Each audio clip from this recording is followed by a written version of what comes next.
बरेली की समलैंगिक सहेलियों ने सीएम योगी आदित्यनाथ से अपनी सुरक्षा की मांग की है। इससे पहले भी इन युवतियों ने पिछली सरकार से सुरक्षा की मांग की थी, जिसके बाद एसपी सिटी ऑफिस में उन्होंने साथ जीने मरने की कसम भी खाई थी। समाज और परिवार की परवाह किए बगैर कामिनी और पायल अब साथ रहना चाहती हैं। घर वालों के विरोध करने पर ये दोनों भागकर अपने जीजा के घर चली गईं, जहां इन दोनों के साथ मारपीट होती थी।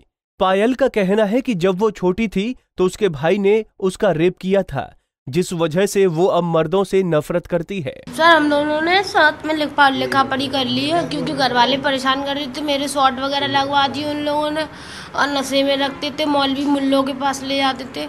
और उसके बाद में फिर इसने अखिलेश मुख्यमंत्री के साइन होके गई थी चिट्ठी, मैंने इसके पास फ़ोन किया था। फिर उसके बाद इसने मुझे निकलवाया वहाँ से। फिर इन लोगों ने मुझसे कह दिया कि ऐसे ऐसे तेरी शादी होगी, ये वो। मैंने सब कुछ लिख के दे दिया था पुलिस थाने में। इनने मेरी लंगड़ा लड़का ढूंढा था। फिर उसके बाद में उसी से पैसे मांग रहे थे मेरी शादी के लिए, मुझे बेच रहे थे जो लोग, मेरे जीजा लोग और मम्मी। जो बुआ की लड़की है, हम दोनों संग रहते हैं, एग्रीमेंट कर लिया हमने। अच्छा, तो आप लोग वैसे शादी लड़के से नहीं करोगे किसी से? आप लोग साथ ही रहोगे? हम साथ ही रहेंगे। वहीं एसपी सिटी का कहना है कि मामला उनके संज्ञान में है। अगर दोनों सहेलियों को कोई परेशान करता है तो उसके खिलाफ सख्त कार्रवाई की जाएगी। दो महिलाएं पिछले 3 साल पहले भाग गई थी, तो उनके घर वालों के द्वारा एक मुकदमा पंजीकृत कराया गया था, तो उसके आधार पर पुलिस ने इनको बरामद किया था। उसके बाद ये अपनी रिट लेकर हाईकोर्ट गई थी। हाईकोर्ट से इनको आदेश दिया गया था कि अपनी मर्जी से रह सकती हैं।